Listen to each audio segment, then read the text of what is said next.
So welcome everyone. I would like to thank you all for joining the National Rural Women's Coalition in conjunction with the National Women's Alliance, funded through the Department of Prime Minister and Cabinet Office for Women webinar, as we explore the Commission on the Status of Women's 67th session priority theme intersected with the review theme, innovation and technological change and education in the digital age of achieving gender equality and empowerment of all rural women and girls.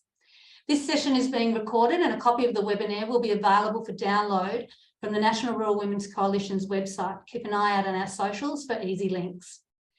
This webinar will form some of the National Rural Women's and more broadly the Australians' position as we work towards improving the lives of rural women globally through the CSW process.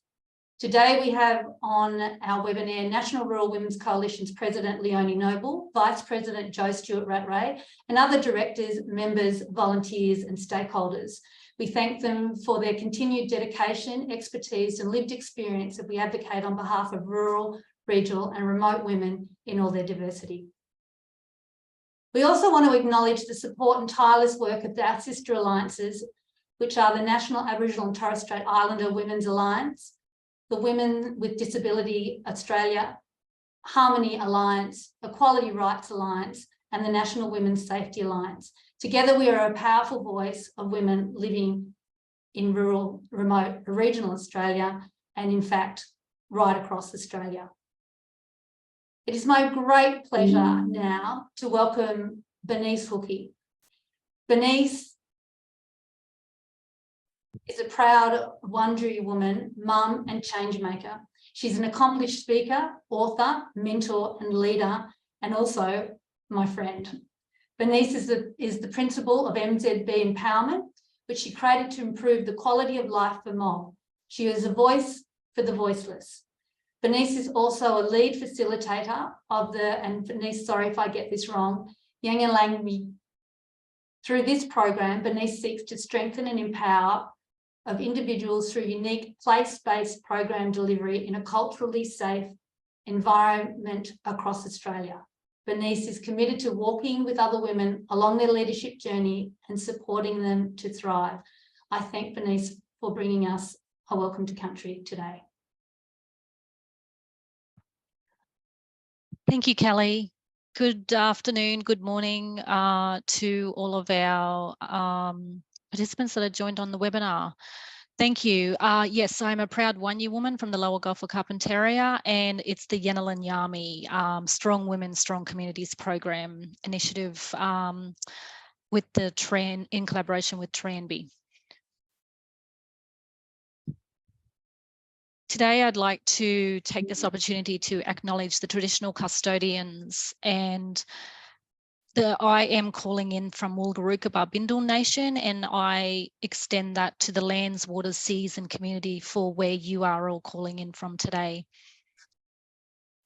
For they, traditional custodians are the keepers of the memories, the traditions, the knowledge holders and culture, which we all gather on their country. We pay respect to their elders past, present and emerging, and extend respect to the many nations where we live, learn, work and play.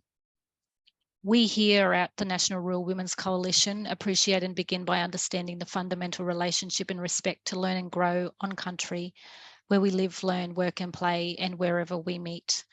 Thank you for joining us here today. Thank you, Bernice. Thank you for that. It's now my pleasure to introduce to you Karen Bentley. Karen Bentley is a rural woman, the CEO of WESNET, Australia's national peak body for specialist women's domestic and family violence services. Karen has worked across the violence against women sector for more than 20 years and is frontline services, peak body and government roles.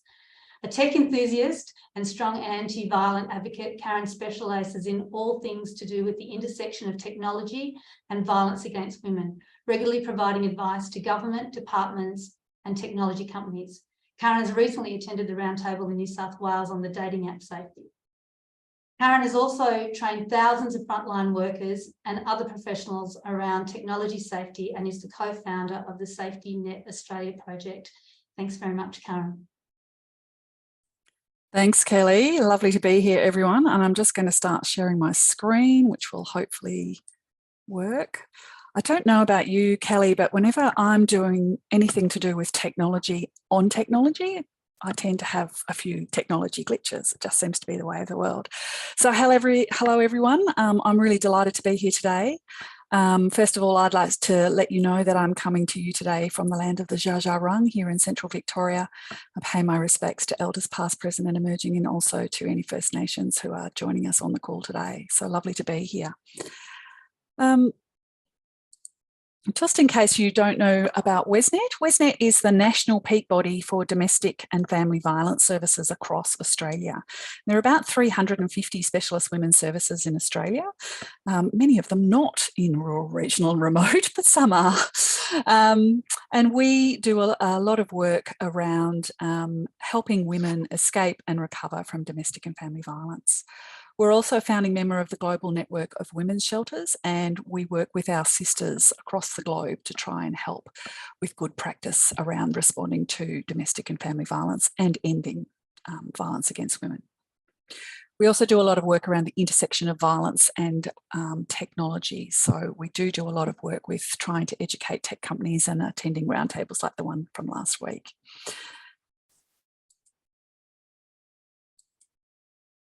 So I just do want to issue a trigger warning before I go much further. Given the prevalence of domestic violence and other forms of violence against women, I do acknowledge that statistically it is likely that we are going to have people present who have been affected by violence. For others, this might be the first time that you're hearing about these particular forms of violence. So thanks to all of you for coming along and for your courage and willingness to show up.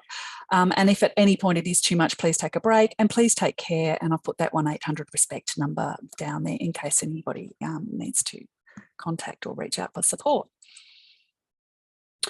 I do want to just talk about what we understand gender-based violence to be.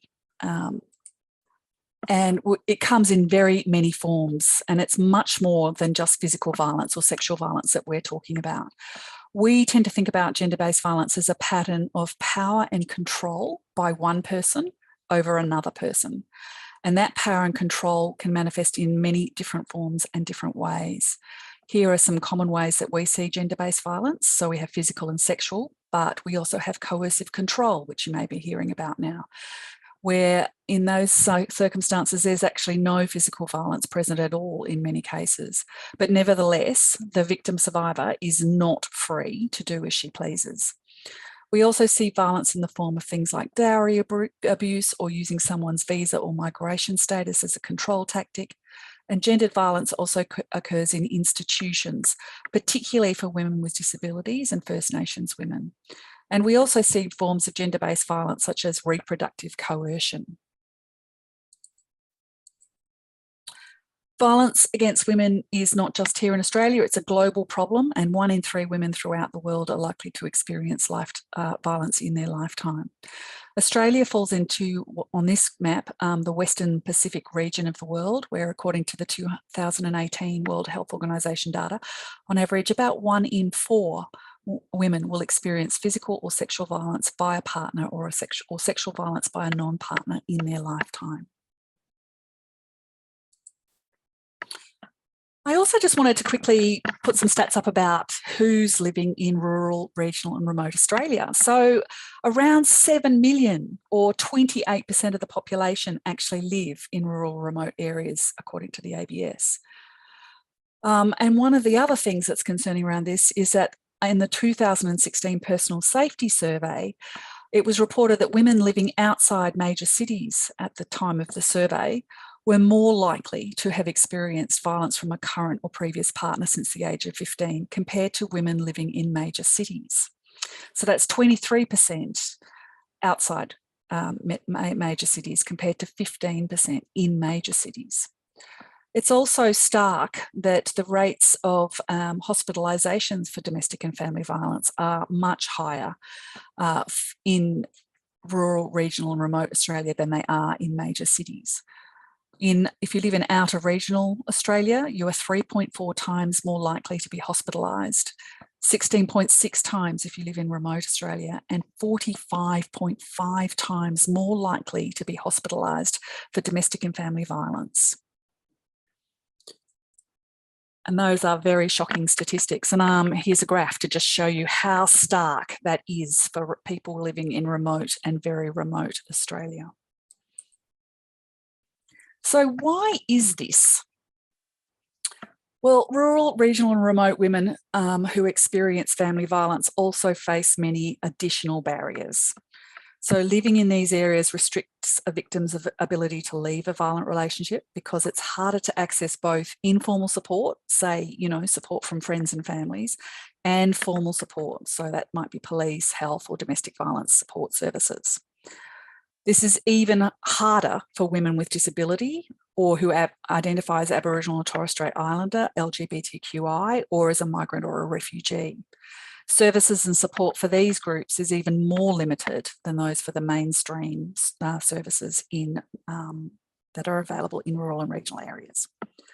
And the more remote you are, the larger the distances are between properties. And this means that it's less likely that violence will be witnessed by or overheard by your neighbours and reported to police.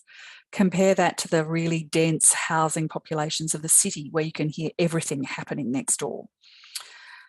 There have been some really chilling stories about how no one can hear you when you scream in remote Australia.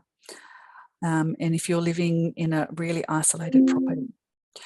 There's also the threat of things like guns and other weapons, which can really increase the fear levels and the very real physical violence threats for victims. But it also then extends to, calling out for support and bringing, say, outreach and other support workers in to help you when they might be faced with those types of weapons upon a visit. So the other thing I think is that in these communities, everyone knows everybody, and it can be a barrier to accessing support. I live in a big regional town, and yet I already know all of the people who work in the services that I might want to access, so I'm going to be looking for support elsewhere. The local police are often friends and trying to make friends. They're very part of the fabric in small towns and in rural areas.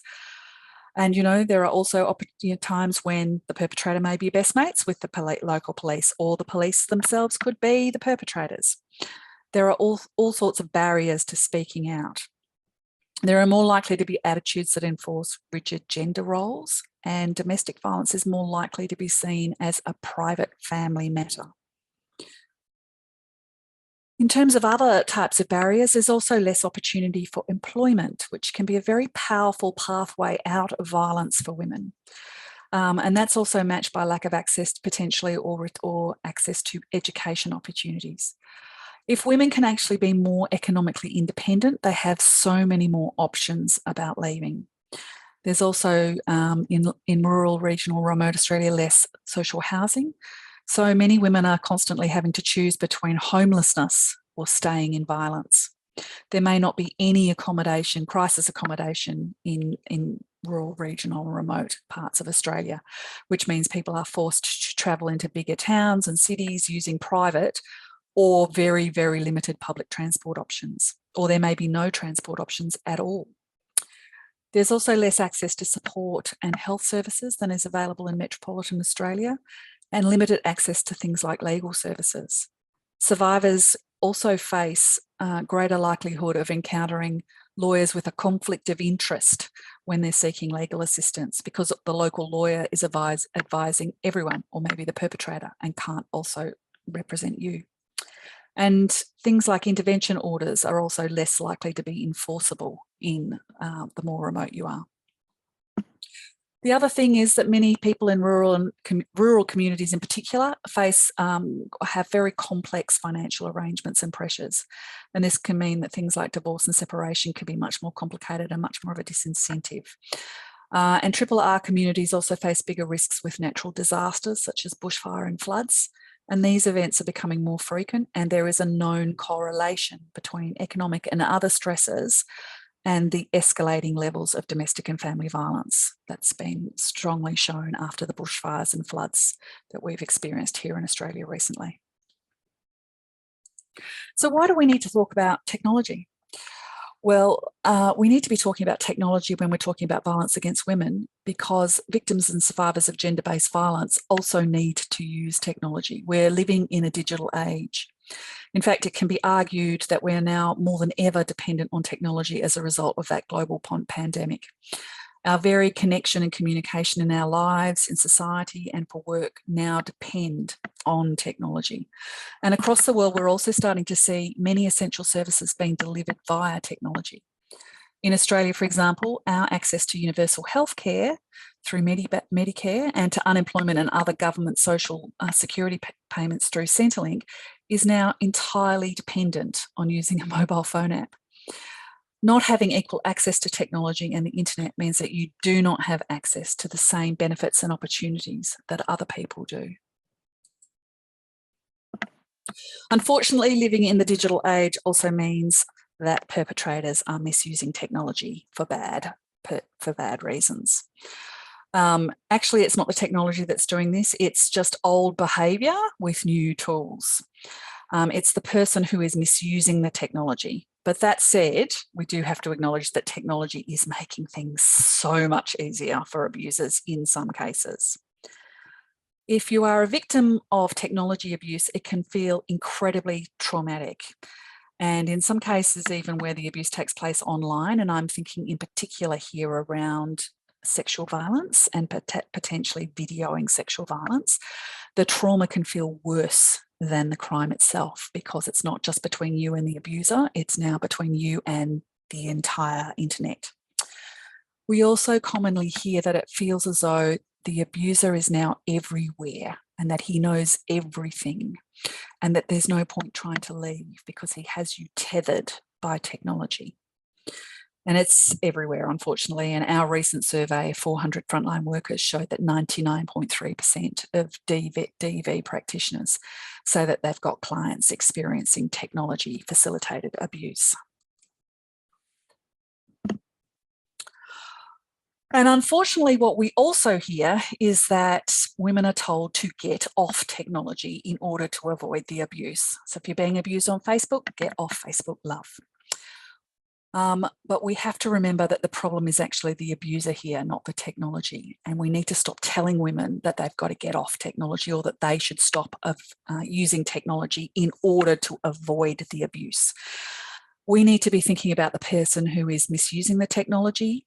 It's the same abusive behaviour, and we need to be holding the abuser accountable, not making women do all the work to avoid being abused. It's really vital that women can stay on technology, especially during violence, as it can literally be the difference between life and death if you are unable to reach out for help and support. And so turning back to sort of our rural, regional and remote Australian women, it's worth noting that digital inclusion in Australia is not an equal playing field. For those of you who may not be familiar, there's actually something called the Australian Digital Inclusion Index, which basically measures three things, or the 3 A's as I like to call them, which is your access to technology, your ability with technology, and the affordability of your technology.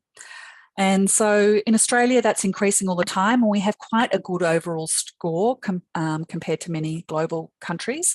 So our overall average is 71.1 out of 100 here in Australia.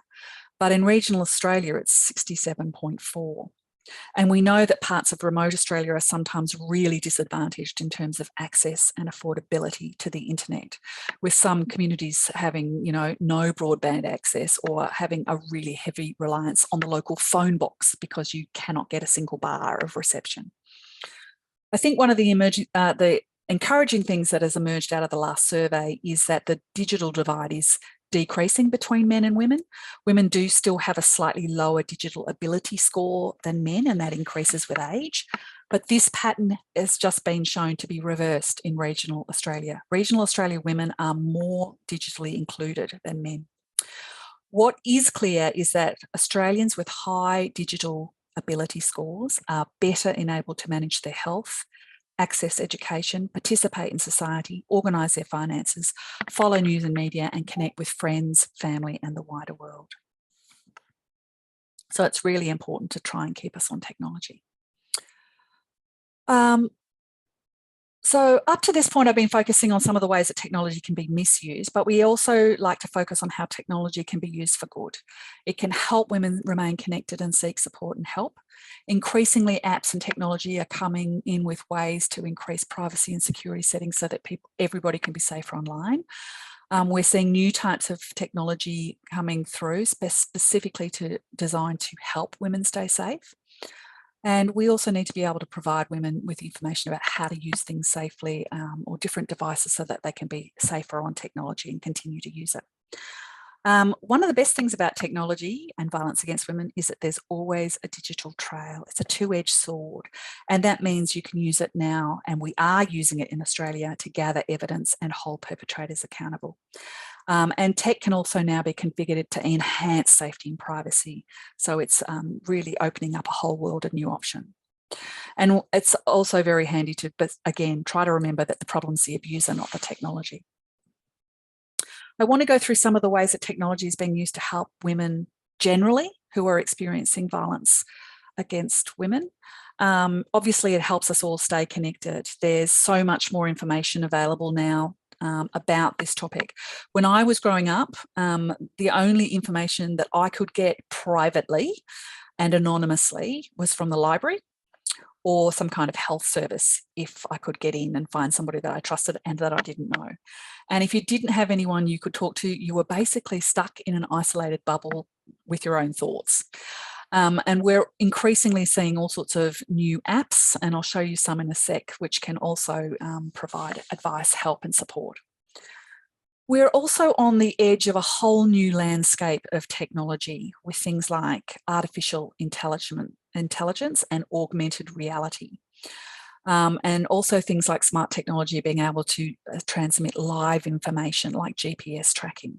So I've got some examples there on the slide of the types of technology we're seeing used to combat violence against women. One example that's being rolled out across all the banks here in Australia is the use of artificial intelligence to identify abusive messages sent through banking transactions. We were seeing lots of perpetrators sending 1 cent and using the text field in the banking app to say something vile. And we're also seeing dating apps and social media apps starting to use AI to actually identify the abusive messages and prevent them from being sent, and then holding the abusers to be account. And they use machine learning to pick up what people are reporting as abuse to inform and help filter the next lot of messages going out. And of course, technology also is a tremendous tool for advocacy. So here are a couple of examples of some of the safety apps that have been designed through technology to help women experiencing violence. They've fallen into quite a few different categories. We've got Call for Help, ones where you can put your friends in and you just hit a button and they call for help. Calling for emergency services. We've got ones which are set up to give you information and resources, and there's all sorts of different ones of these for different types of groups.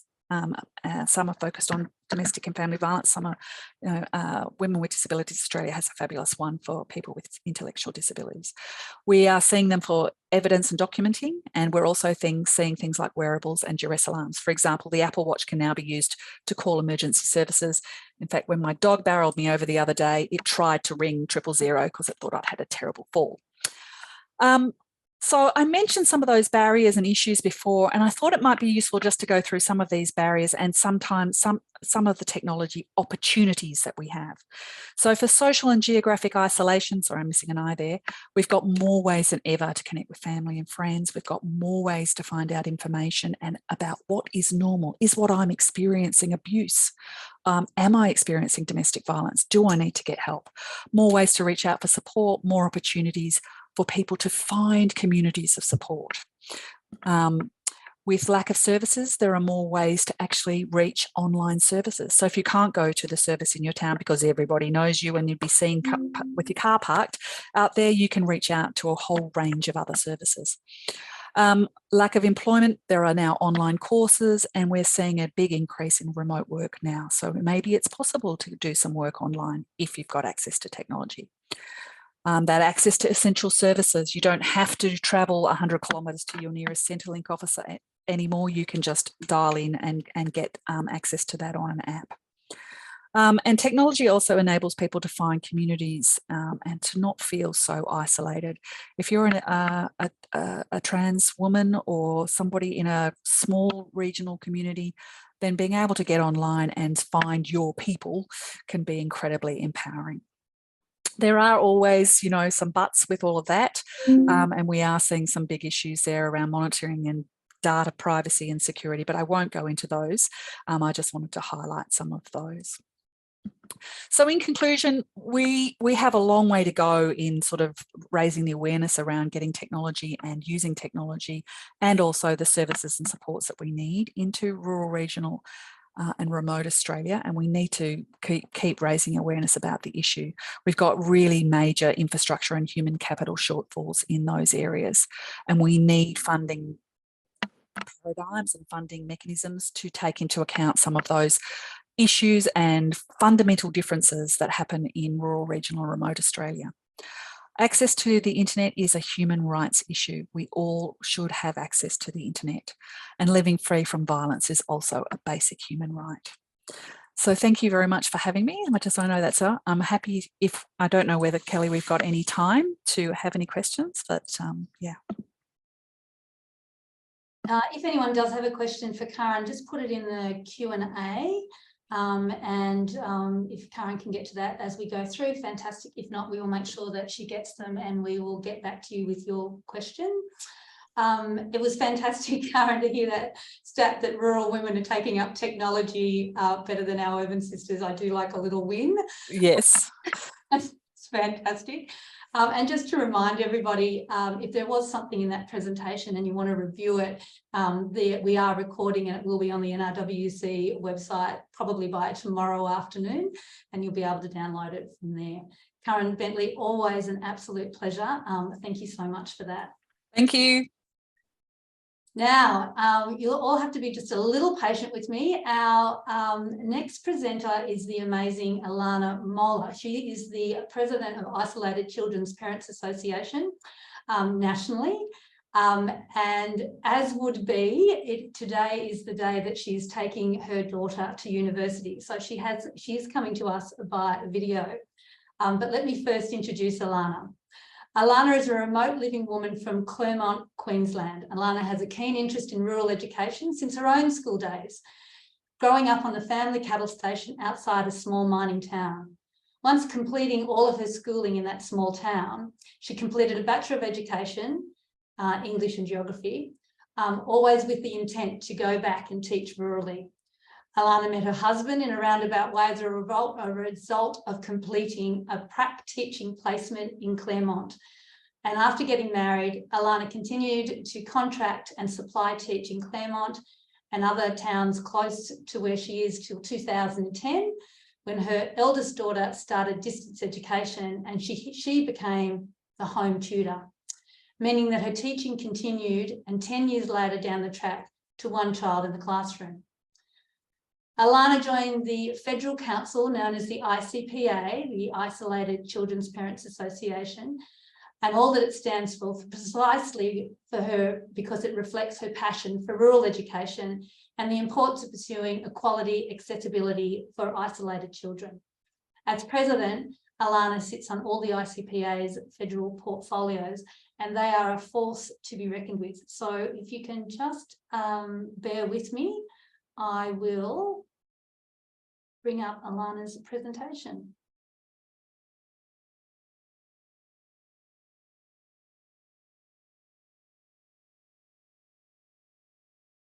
Many thanks to the National Rural Women's Coalition for the opportunity to participate in this forum.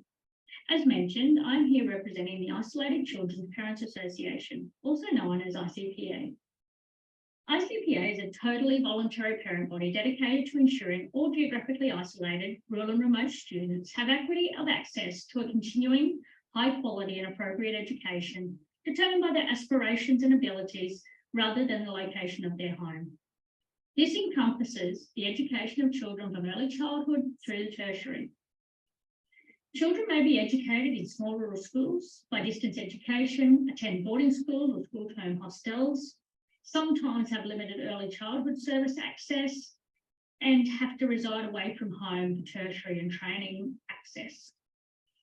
The member families of the association reside and work in rural and remote Australia and all share a common goal of achieving access to education for their children and provision of services required to achieve this, despite their geographic location. ICPA began in 1971 in Bourke, New South Wales. At the time, families were struggling with drought and had concerns of the effects of the drought on the education of their children. ICPA's founding member, the late Mrs. Patricia Edgley, MBE, called a meeting to save the Bourke Hostel, which was in danger of being closed. From its humble beginnings, go forward 50 years, which we celebrated in 2021, ICPA has grown into the strong organisation it is today. ICPA has members, branches and state councils across Australia, representing rural and remote children and students from early childhood through to tertiary and training, and we support their families. We work across portfolios in areas covering the education from early childhood education to tertiary and training, including early childhood education and care, distance education, rural schools and travel, boarding schools, communication, curriculum, specific education needs, tertiary and training. ICPA's advocacy over more than 50 years has resulted in many programs and services being designed to specifically meet the needs of families living beyond metropolitan boundaries. Some of our advocacy achievements include the Assistance for Isolated Children Scheme, which is a federal government allowance established in 1973 to help support geographically isolated students access an education through distance education or living away from home in boarding or establishing a second home. Establishing itinerant teaching services for distance education tutors and students. Communications and improving telecommunications services for rural and remote families. And in tertiary and training areas, the commencement changes and improvements to youth allowance and adjunct payments and eligibility criteria, and scholarships, and most recently the tertiary access payment coming into fruition.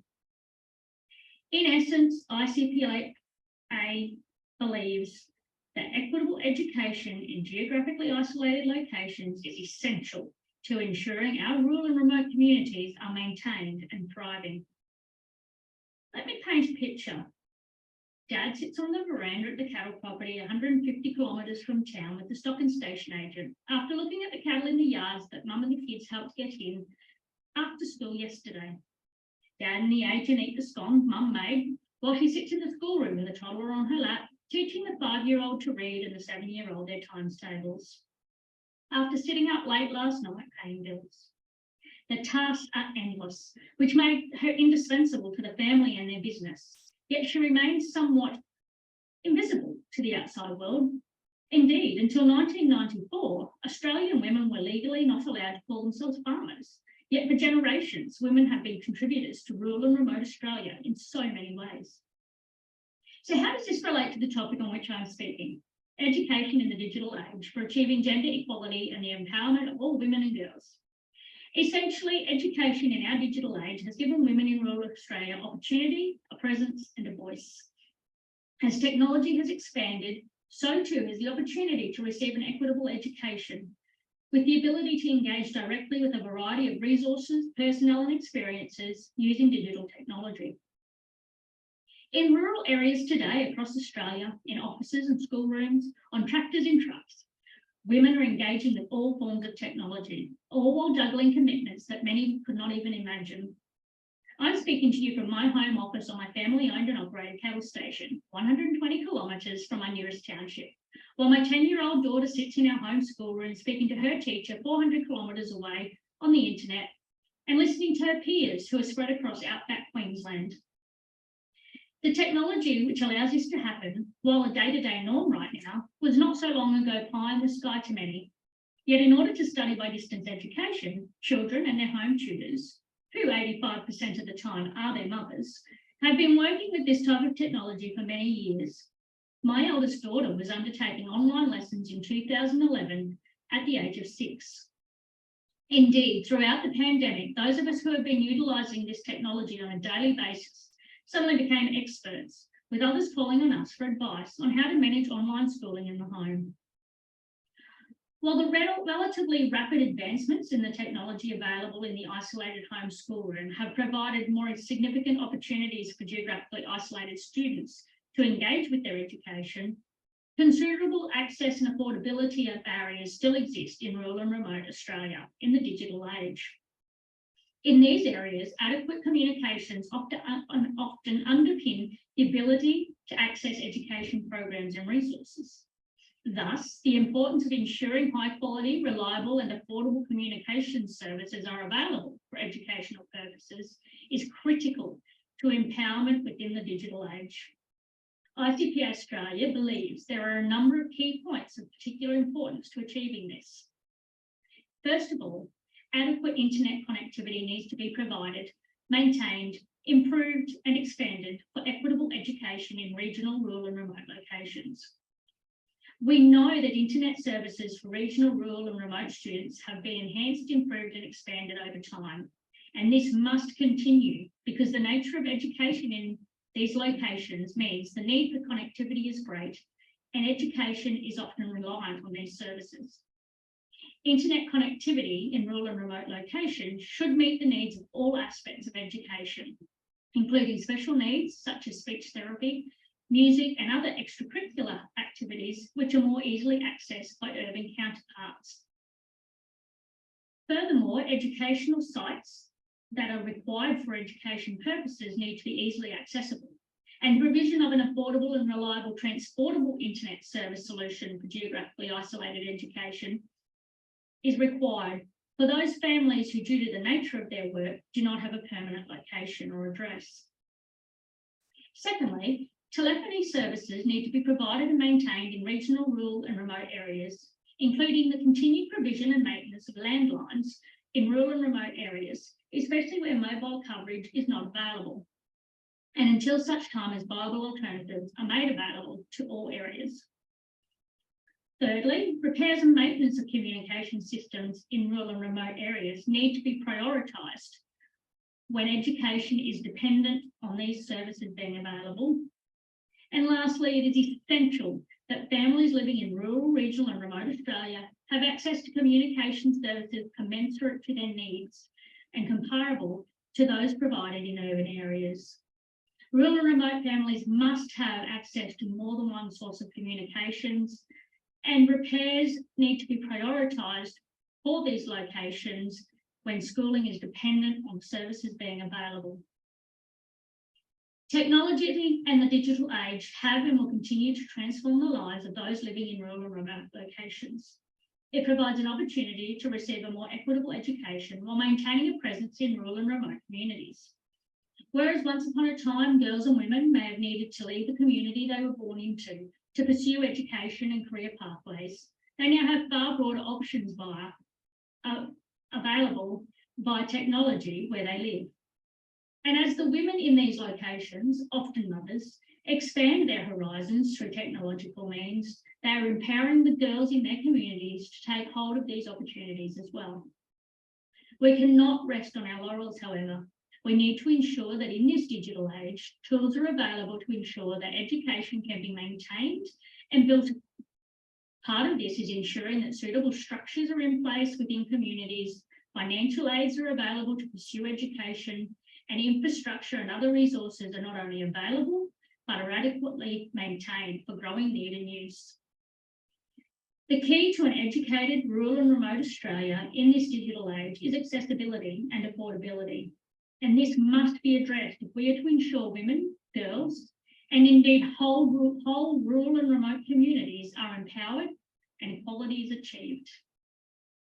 Many thanks once again to the National Rural Women's Coalition for inviting me to speak to you today, and thank you for listening. So we thank Ilana for joining us and hope that she's had a lovely day putting her daughter into university today. It's very hard for a lot of rural people, because when they do send their children away to university, they have that opportunity at university. It's often not where they live.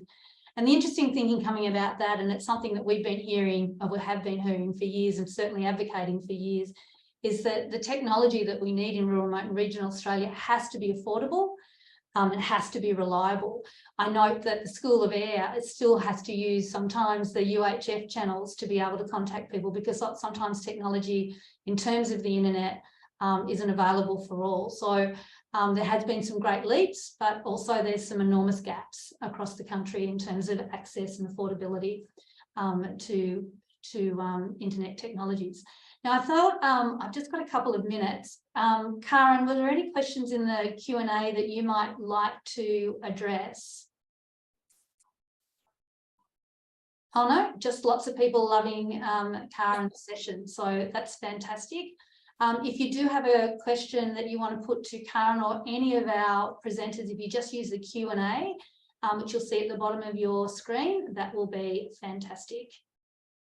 And just reminding you that this is being recorded and will be available on the NRWC website for download after tomorrow. Some of the things that when we're putting this webinar together that we're talking about were, and in terms of the theme for CSW67, we wanted to cover off women's safety, definitely. We wanted to cover off women's access to health through the internet. We wanted to cover off education. And that brings me round to our beautiful Amy Cosby. We wanted to talk about how technology is making, I guess, not only just careers, but actually the operations of the work done in particularly the primary industry area are more accessible for women. So it's not always now about brawn. And as we heard from Karen, women are taking up that technology in leaps and bounds in rural Australia. So I will now, with great pleasure, introduce to you Dr. Amy Cosby. She's a research fellow, Ag Tech, Educational and Extension at CQ University. Associate Professor Amy Cosby is the head of the Agricultural Extension Cluster within the Institute of Future Farming Systems at CQ University, Australia. She also operates and owns a 200-cow dairy farm in South Gippsland, Victoria, and with her husband and 2 sons. Amy's research focuses on increasing the digital capabilities of agricultural producers to allow them to utilise technology on farm to make data-driven decisions to support improved productivity, profitability and sustainability. She also works with school students and teachers across Australia to attract the next generation of agricultural workforce and equip them with the digital skills and knowledge to transform the industry. I introduce to you Dr. Amy Cosby. Thank you, Amy. Thanks very much, Kelly, and thanks to the National Rural Women's Coalition for inviting me along today for a really important topic. So as Kelly introduced, my name's Amy. I guess I'm a really great example of how you can use technology to achieve gender equality and empowerment by working from South Gippsland in Victoria and Bunurong country for a for a university in Queensland. So I've been working from home now for the last 7 years, pre-COVID. So technology has been essential to being able to allow me to have a job that uses my qualifications and also operate the farm and raise my 2 young sons. So I wanted to start today's presentation with talking about how technology has aided myself and my family on the farm. So I guess I've got lots of different roles. My background and my education is in ag tech, so I know that I do start with a bit of a head start on some. However, technology has been really vital to our operation to really ensure that we can have the life and farm that we desire. So when we bought our farm 4 years ago, none of this technology that we've implemented was available, but we also didn't have 2 young boys. I have a nearly 3-year-old and a 1-year-old. So that's really changed the way that our business has had to operate. So my role involves a lot of the research around choosing the technology that best suits our enterprise, whether that's talking to people at field days, conducting research on the internet, so obviously needing technology to find that technology, and then working out a bit of a business case to see if that tech fits within our business. But often it's not just a purely economic decision, so it's not whether it's going to make us more money, but time is such a precious resource for us, with me working full time and only having a 200 cow farm. We don't have a full-time employee, so the majority of the labour falls on Raud, who's also very interested in being a part of the boys' lives. So often some of the technology that we choose is really around labour saving and time efficiency as well. Then after we've made that business case and we've decided to purchase that technology, it's really around implementing that technology for our business. So often you'll hear about how a piece of equipment or tool works for somebody else, but you really need to tweak it and work out how that will fit within your business. And then as I try to do throughout my work and to empower other farmers to do that, we use that information to make data-based evidence decisions. And I think that assists me, because I don't work on the farm full time. It really helps me to feel valued, my opinion valued, because I can look at that information that Raud's seeing as well. And we can have a really good conversation about not just what we can visually see on the farm, but what the numbers are telling us, and make decisions that suit us both. So some of the really practical examples of things that we've implemented in the last 4 years is an auto wash in the dairy. So that's washing just after you've milked, putting a wash through the plant.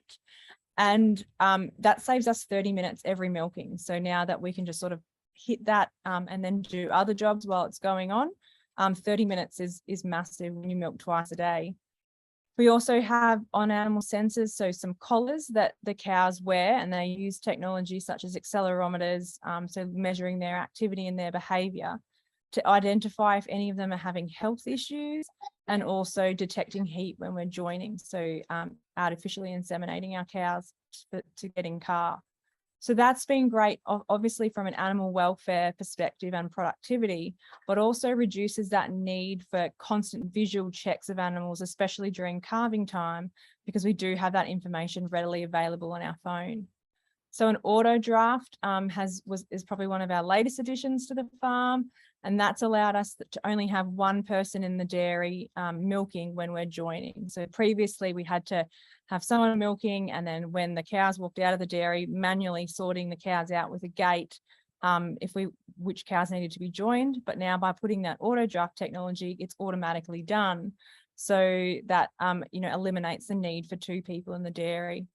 And we have just purchased and are about to install automatic calf feeders this year, which will one of my main jobs on the farm is feeding the calves. And I don't think that's going to greatly eliminate the need for me to be there, but what it will do will be looking at the data to check which calves have had milk, which haven't, and then making sure those they're all fed well.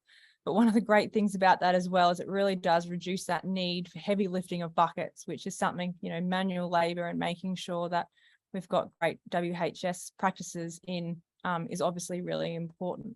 So I just wanted to start with that, a bit of a case study of what technology has done for me personally on the farm and for our business.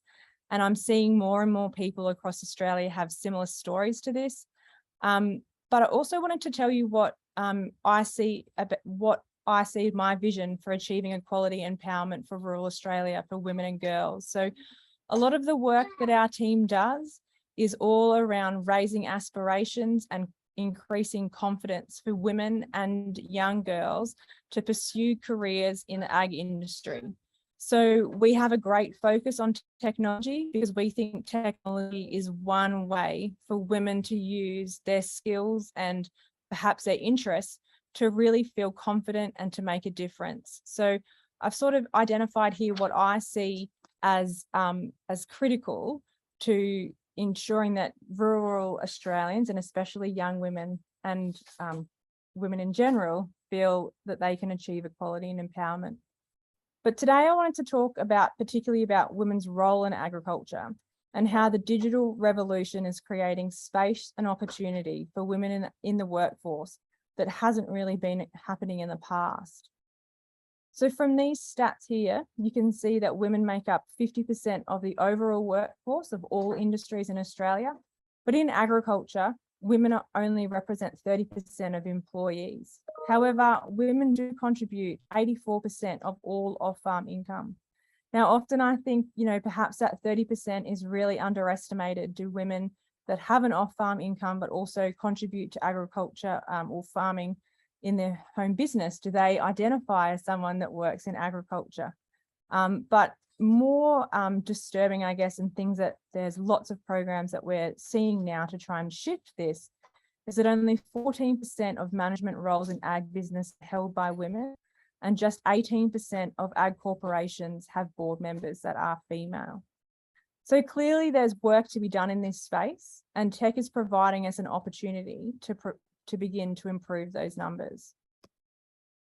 So women using technology in a business at home is not new. So we've heard from other speakers as well that women embrace technology in every aspect of their life. But often that's just not been overly visible in the agricultural industry.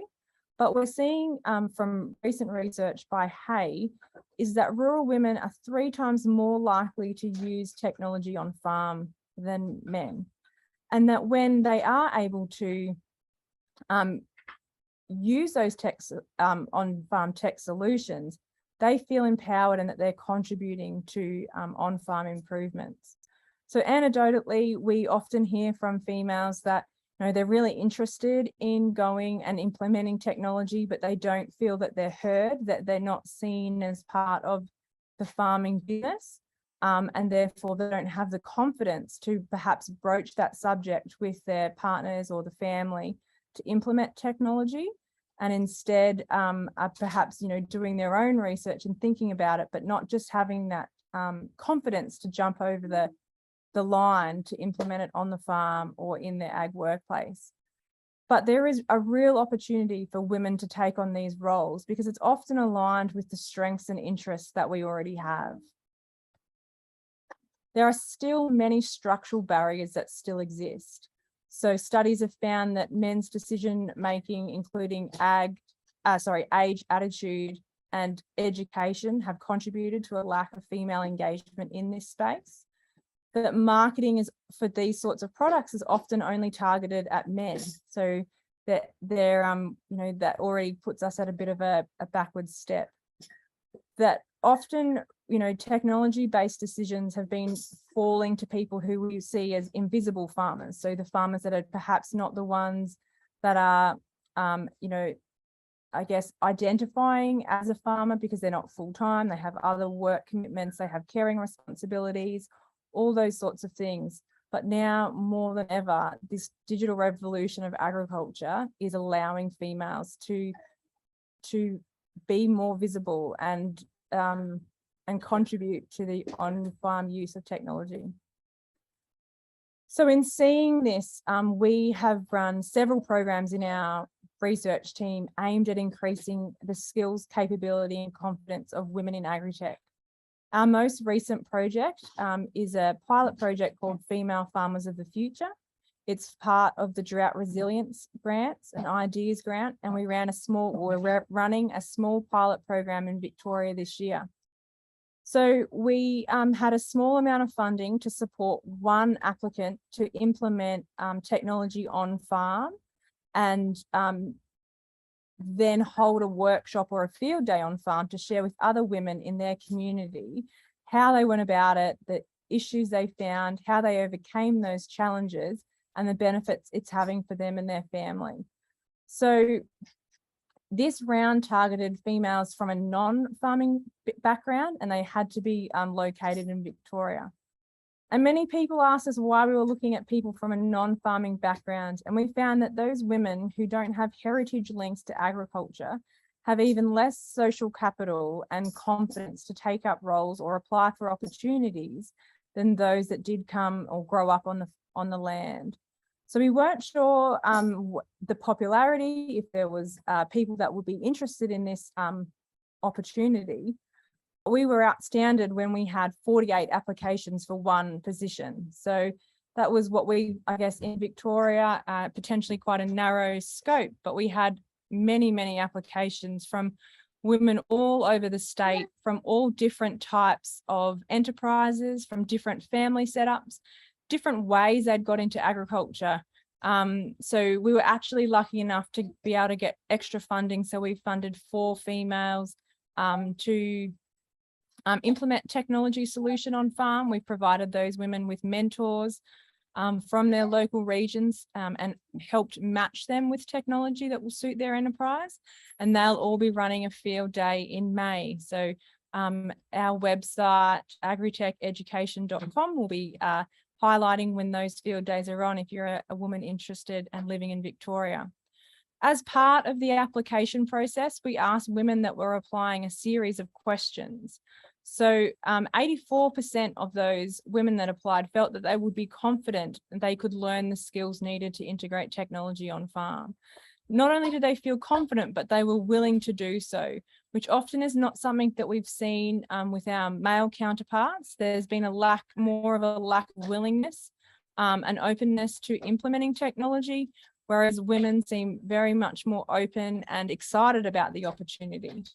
And with 97% reporting that they enjoy the challenges that are associated with finding solutions to future-proof their farm, and that they would persist in doing so.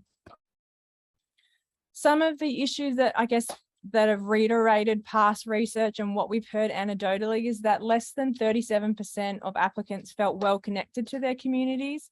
So they felt that they lacked those supportive, reliable networks and mentors. And that meant perhaps that they were not as visible in the community. They didn't feel confident asking questions, whether that be of field days or their local sales reps or other farmers.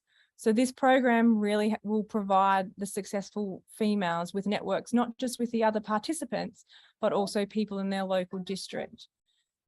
And one of the other barriers that we have found is that perhaps 19% of people that applied for the program said they had a good understanding of options to improve drought resilience on their property with technology.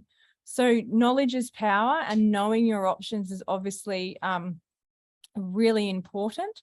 So that was, and the next part of our project that we hope to have funded is really about making opportunities available for females to attend in a safe space, so that with other women of perhaps similar backgrounds, so that they can ask questions of tech suppliers and technology companies and developers and other people that have implemented tech on farm, to be able to make those decisions confident. So some of the key takeaways, I guess, for myself is that, you know, part of reaching equality in agriculture is encouraging greater participation of women into visible roles within the industry. And that can be for those that are working full-time in ag, part-time in ag. You know, you don't need, I think one of the biggest issues is that we often don't feel like we're part of the industry if we're not solely dedicated to being on the farm or working in agriculture. And I think that's really not the case. We need to encourage women who don't have those heritage links to consider taking up leadership opportunities, to for them to give them opportunities to increase their social capital and networks within the industry. And then also women that are from agricultural backgrounds that are currently working in ag, to consider the new roles that the digital revolution will provide them with, the opportunities that they can have to be role models for other women, and especially young girls. We have a lot of girls that enter agriculture degrees. So I think now there is more young women that enter an agriculture degree and graduate, but we're still not seeing that translated into people working in the ag industry. So with over 50% of people enrolled in an ag degree being female, there's still less than 30% working in the industry. So I think there is something there that we need to try and marry up that gap. Digital agriculture is a new space. It's changing all the time. There's new advances and those sorts of things. And the way that work is occurring in the ag industry is also changing because of this.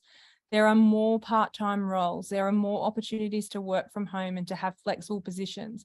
And we now have the opportunity to design work roles that suit women, that suit their interests, their values, and what they desire out of a job. rural women already possess many transferable skills that they can build upon to develop their expertise and leadership in this space. Women already have a lot of that background knowledge. They have that practical experience using technology, but we just need them to build on that. But having knowledge and skills is really only part of the story. We need to make sure they feel empowered, connected, and supported so that they can feel that they make a valuable contribution to the industry. So I'm not sure, if there's any time for questions, but thank you so much for having me. Dr. Amy, thank you so much for that. And I've got to tell you, my heart is swelling with pride for rural women in agriculture and the great things that they're doing and the potential that is there for them as well, as you're seeing it coming through. It's just, it's fantastic. And I mean, many of us on the land actually do see a lot of female ags, for example, but don't see so many in the technology side of it. So it's fantastic that they're coming through, that there's the interest in that, and the future is bright for women in primary production. So, Dr. Amy, thank you so much for that. Now, if you do have a question for Dr. Amy, please just put it in the Q&A, or you can put it in the chat area, and Amy can respond to that.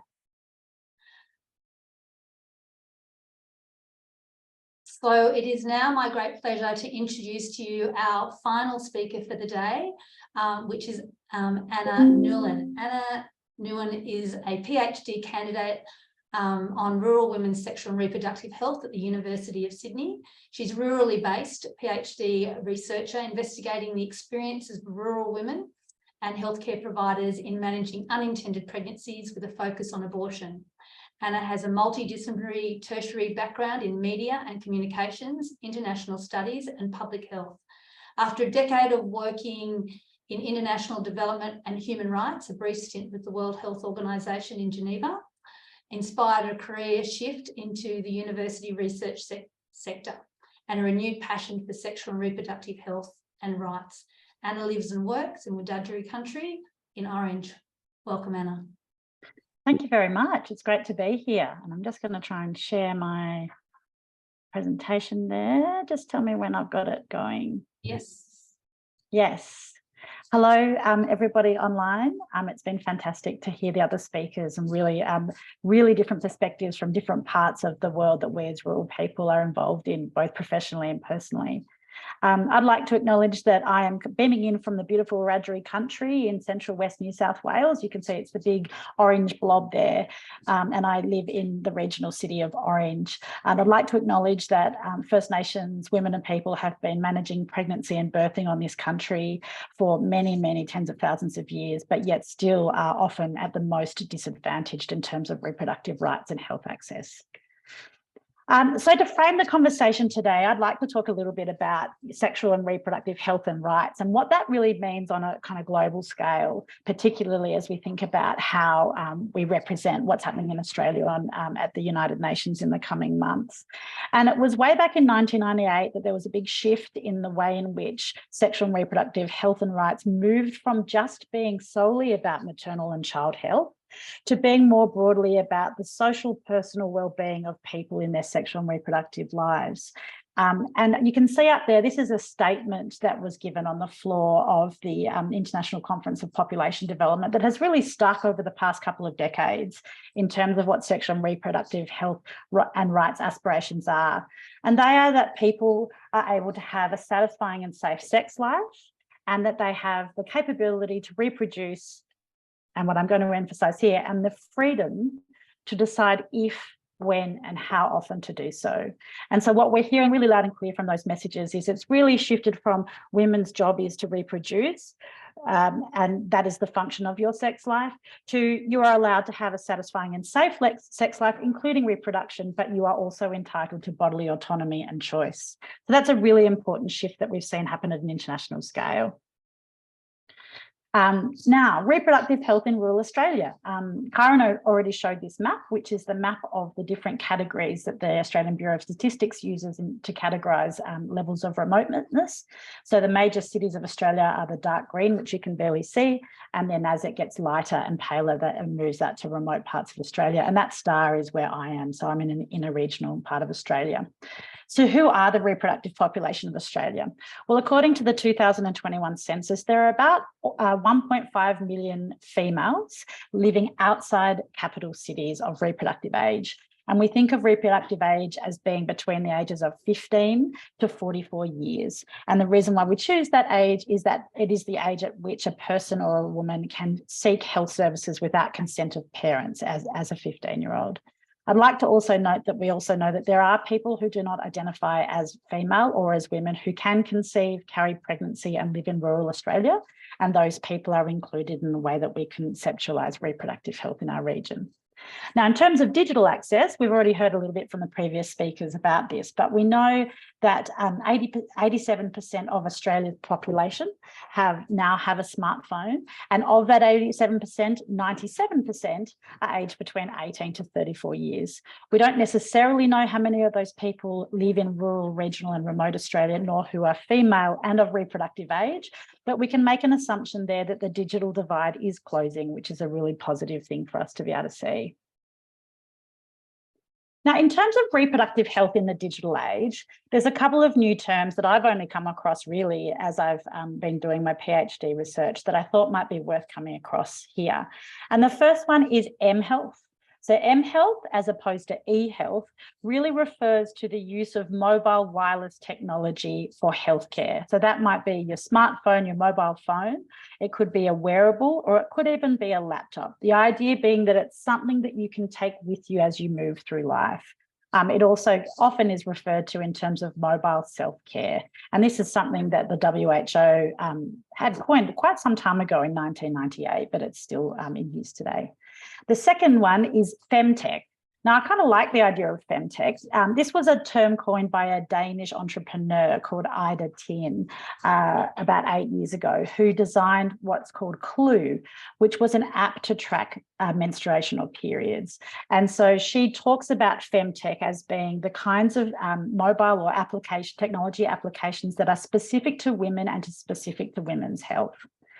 And finally, telemedicine. I'm sure that is common to most of us here, but just as a reminder, telemedicine is a really broad umbrella term to talk about all healthcare that's delivered over distance using some form of modern technology, whether that be a telephone, whether that be Skype, or probably don't use Skype anymore, thanks to Zoom, whatever it may be. That telemedicine is really referring to medicine that's delivered by healthcare providers through some form of modern technology over distance, as separate to mHealth or things that you might manage yourself on your phone.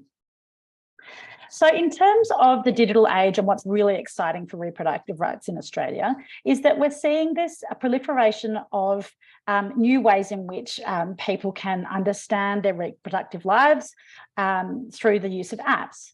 So you'll see here two examples up on the screen. So there are apps that track fertility, ovulation and periods, which can be helpful in managing conception, but also understanding menstruation and moods and things like that.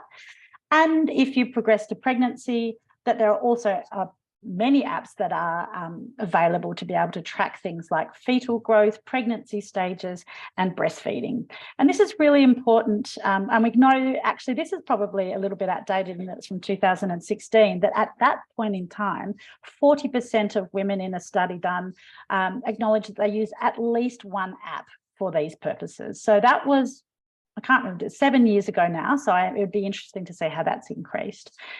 Now, why that's important to rural people is it means that rural people are able to find this information in a way that is super convenient without having to engage with a health provider.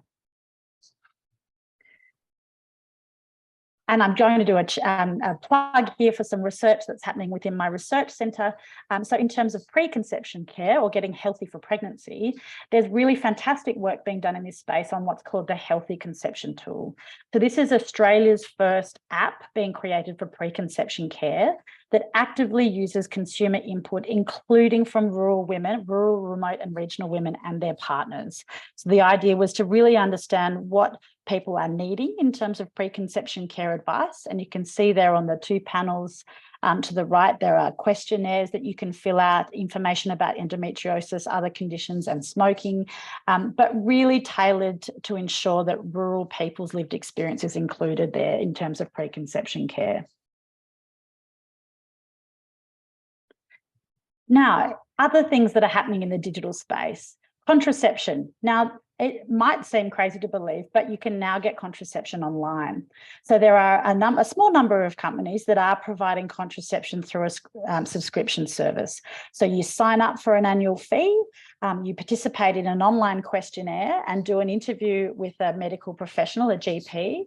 And then if you meet that criteria, then your contraception pill is delivered to your home. So you can imagine that this takes away a lot of the logistics of having to travel, make an appointment to see a GP, get a prescription, have that prescription filled at a pharmacy if there is one in your town, and then go about your daily life. So this is a really exciting thing for rural women and girls because it means that there's a possibility that all of those logistics can melt away into the background. Importantly, however, it is still very much delivered in partnership with health professionals, so it's not something that you're able to self-manage entirely. Similarly, reproductive health services that have tended to be metropolitan based are now using social media and online functions in a really great way to be able to access people who may not be able to get to bricks and mortar clinics. So talk lines and online chat functions that can be used on your phone or mobile device, social media explainers that can appear on your social feed that provide links to more broad and comprehensive information, web-based fact sheets and resources. And what I really like about what reproductive health services are doing is they're making this information visual and accessible to all people. So why is this important for rural populations? Well, we know from studies that have been done over the past decade that to see a GP, and I know this is probably familiar to almost everyone on the call today, that you can wait almost as much as 2 weeks to see a GP. And if you want to see a bulk bill or female GP, that wait can be even longer. And in the context of pregnancy, and particularly for pregnancy where you may not wish to continue that pregnancy, 2 weeks is a long time. So having something that's quick and easily accessible is really important. It's also targeted. So the information that you can access through your self-managed mobile phone or mHealth environment through this femtech also provides the kind of access to reproductive specialists that are often out of reach or unavailable in rural settings. So that's really important as well, that you can find that information that may be beyond the knowledge or expertise of your local GP on your phone. The final thing is it's also incredibly convenient. I don't know about you, but if you're having to travel an hour to make a GP appointment and you've got 3 kids in the car and someone's sick and you have to do the shopping and you might just not get there. And we often hear that with women talking about experiences of unintended pregnancy and contraception. They just didn't have time to get there. So this is an important way to provide access to rural women that alleviates the disproportionate burden of travel that we experience compared to our urban sisters. Now, something where I see potential for reproductive rights in the digital age, but we're certainly not there. And I'm going to talk about abortion services. So just to recap abortion services, in Australia, there are 2 ways in which you can end a pregnancy, have an abortion or have a termination. The first one is a surgical abortion, which is provided by a qualified professional, usually under anaesthetic, or always under anaesthetic, I should say, and that usually happens in a surgery clinic. The second is medical abortion, and this is relatively new over the past decade. So it's the consumption of 2 medications that stimulate the body to have an abortion, similar to a miscarriage. So obviously surgical abortion is a bricks and mortar business. You have to turn up to a clinic to have that service. But we can see now that medical abortion is available through telehealth, and it's also available through GPs, those who have participated in the training. You can see some red dots on that map there. So these are the bricks and mortar abortion clinics that were available until about mid last year in New South Wales. Some of them on the northern New South Wales coast have closed. So if you don't live on the eastern seaboard, you can see there's one option there, one clinic in the central part of the state. In the United States, where abortion access for rural people is also deeply problematic, researchers have coined the term abortion deserts, which means that you live more than 100 miles, or for us, 160 kilometres away from the nearest bricks and mortar service. But this is where the digital possibilities become really important here. And it's important for a number of reasons. The first is, we actually have no idea how many people in Australia are experiencing an unintended pregnancy or accessing abortion services on a national scale at the moment. It's not routinely collected, and there is no public provision of services that is ubiquitous for all people in the country. But independent research says that actually over a quarter of people with reproductive capacity experience an unintended pregnancy, and that in fact, it's more likely for rural women to occur. We also know that 1 in 4 people will have an abortion within their reproductive lives. So we're not talking about a tiny percentage of the population here. We're talking about a really big health need for both rural and urban women alike.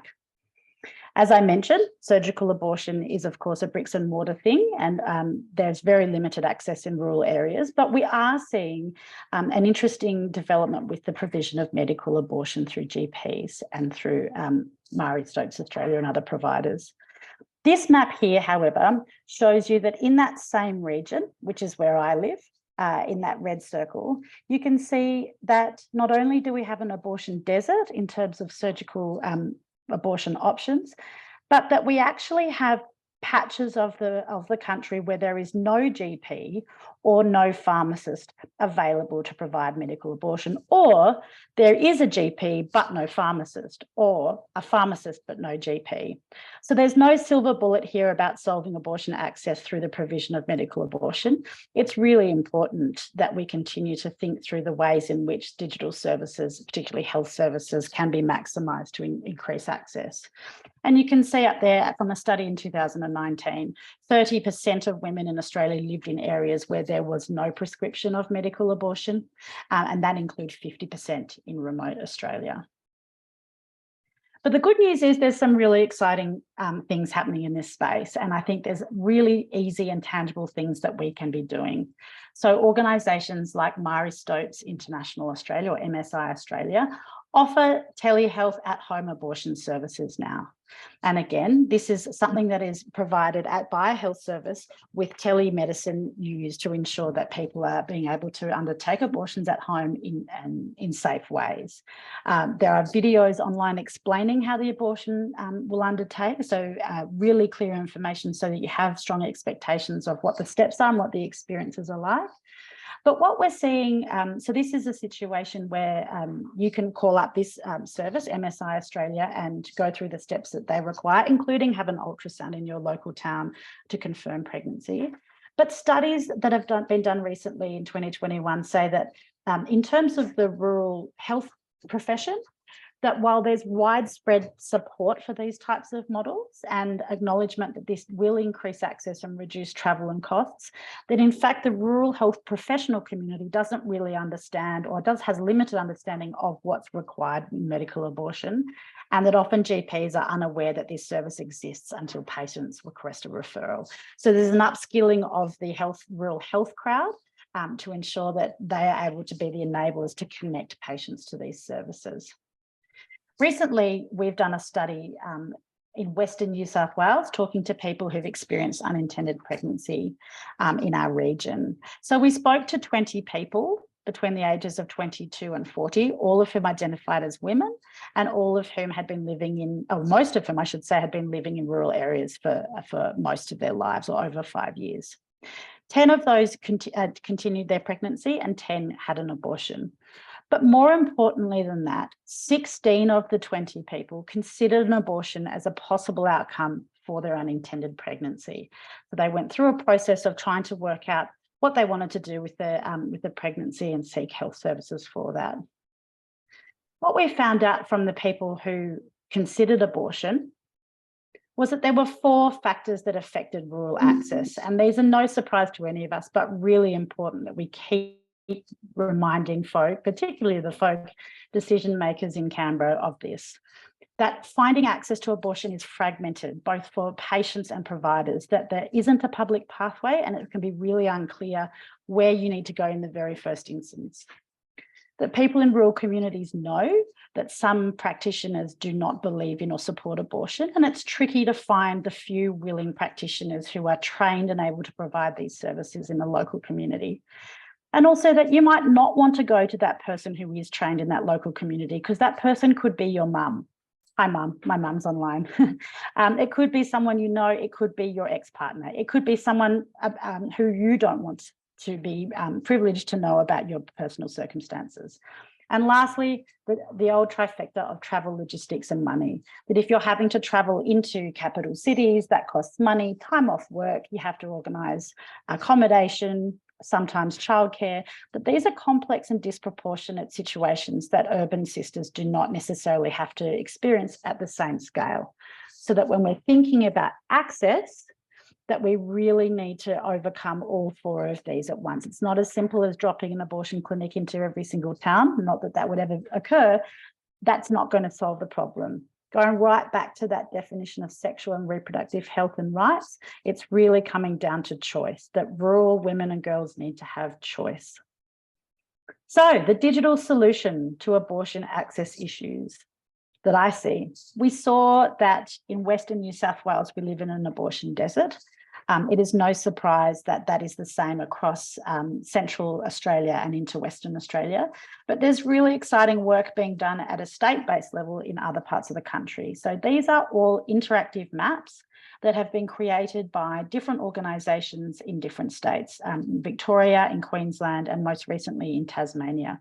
What I love about these is you as a person, a 15-year-old, a 40-year-old, whoever you may be, can access this information to find out where services are available close to you or where they are convenient to you, without having to speak to any person, declare what's happening in your reproductive life. This is information that you can find yourself and make decisions about where you'd like to access care. It also allows providers to be able to be included as a collective, and we do know that a lot of rurally based providers of abortion services feel quite concerned about the stigma from other health professionals or being overwhelmed from demand. So the idea that there's a collective, that it's not an underground thing, that it's public information that people can find on their phone is really positive. What I'd really like to see, knowing that we all don't always stay in our own states, is there be a national map. That a national map so that anybody at any time could be able to find this information across all of these different geographic locations.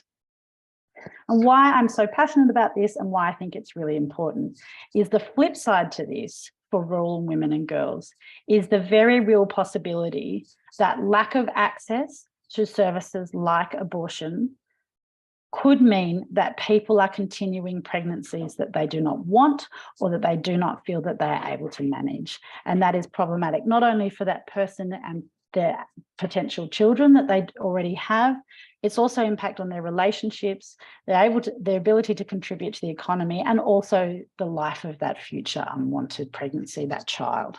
And I'm just going to read you a statement from a participant who was 22 years, who didn't want to continue her pregnancy, but wasn't able to find the information she needed.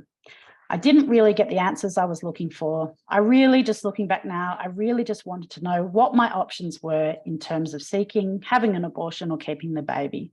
I did not know how far along you could be to access abortion. I didn't know where you could access it. I just had no idea. And I was too scared to ask the questions.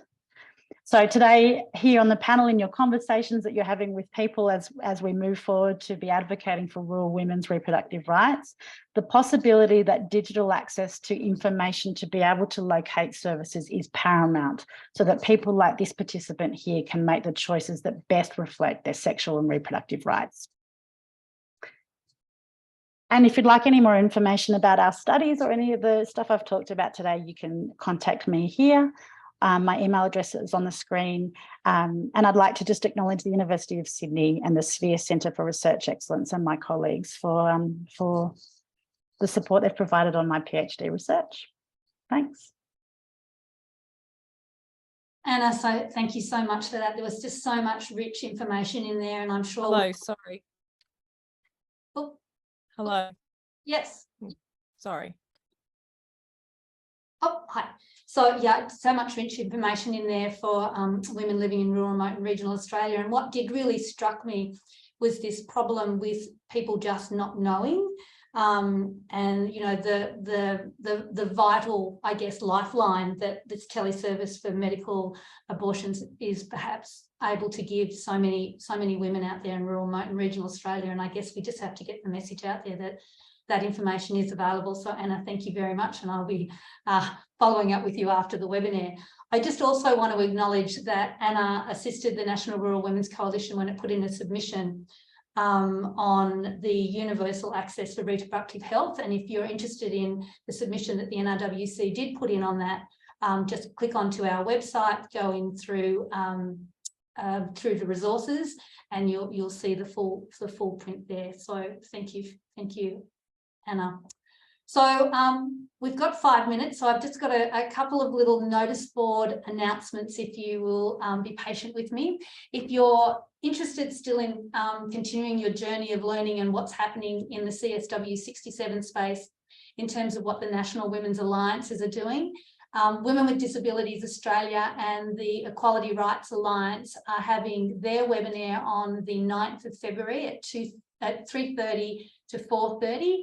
If you want to register for that, just pop onto either of those websites. So that's Women with Disabilities Australia and Equality Rights Alliance, and you can register for their webinar.